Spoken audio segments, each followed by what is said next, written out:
Welcome back to Lamas Farm. In this video, we will show you how we do diversified farming, and we will share how this farming method will impact not just our lives but also our next generations.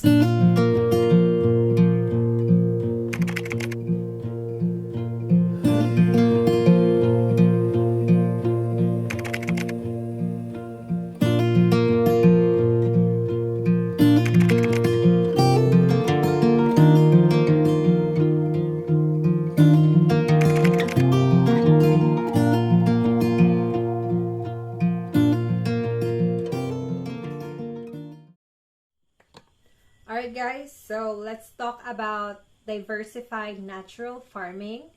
It is a holistic approach that integrates crops, livestock, and natural resources in harmony.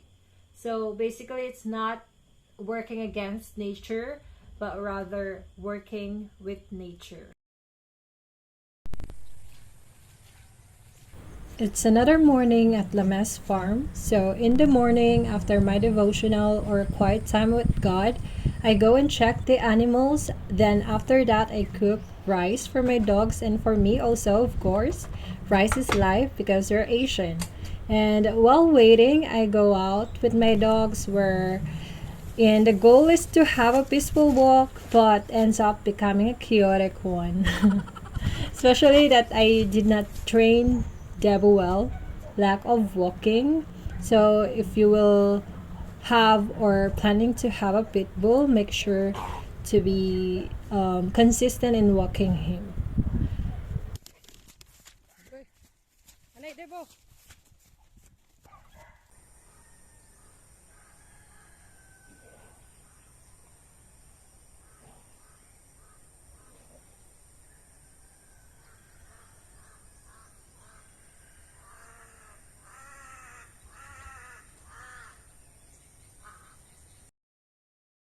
Diversified natural farming ain't easy, especially now that the system is broken. But it is the only way to be fully sustainable in the future.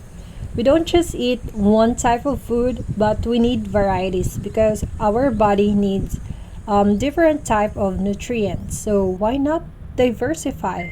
Well, the best way to save money is to grow our own food. We will hit a lot of birds in just one stone. And that one stone is growing your own food in natural farming. Why? Because if you will do natural farming or organic farming, you make your own fertilizer and supplements. So the money you buy for ready-to-use fertilizers and nutrients, which we are not sure if how was it made, will be converted into physical work. Yes, it is tiring physically, yet it will impact all the aspects of your life. How? Because you aside from you do physical work, you exercise your brain as well because you do so much planning and calculations in your mind. We humans are designed to be with nature. We are created by God to rule and take care of nature.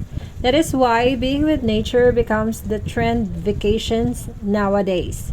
Doing a diversified farming will really save us a lot of money because one of our main costs in life is food, and having it available at our backyard or in our farm, then we don't need to buy it.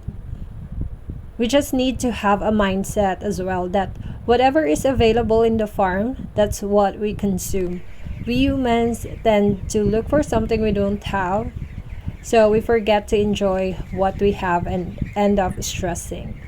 So another benefit of diversified farming is because of the physical labor, you don't have to spend money to go to gym. You won't need to buy medicines as your body gets healed naturally on a daily basis. Just think about of our ancestors. Before the concrete roads, before the supermarkets and plastic wrap goods, our ancestors walked barefoot on the soil they called life. They didn't buy food, they grew it, and still they thrived. Farming was not just work, it was a relationship. They knew when to plant by watching the moon, when to harvest by listening to the birds. Then They didn't poison the soil, they fed it. Ashes, compost, river silt, and leaf litter. Nature feed nature. That is why we are here to revive the old times. Because we need it. We need to conserve our nature and avoid painful diseases. To provide for our children, grandchildren, and beyond. They will suffer if we won't take care of our nature now. What a life our ancestors had. They live in communities, not in competition. When one family harvested, the others helped. When one slaughtered a pig, the whole barangay ate. The value wasn't measured in money, it was in connection. They cooked what they grew, nothing processed, nothing wasted. Banana heart stew, root crop porridge, wild herbs for healing, fermented rice for energy, coconut vinegar for strength. There was no cancer, there was no names of depressions by then. Well, it will be hard to bring back how it used to be because the system is broken. But it is harder to just let life become even worse, knowing that we can do something. Life used to be simple and stress free, but now life became complicated and costly. So it's up to you if you will do something or just let the next generation suffer.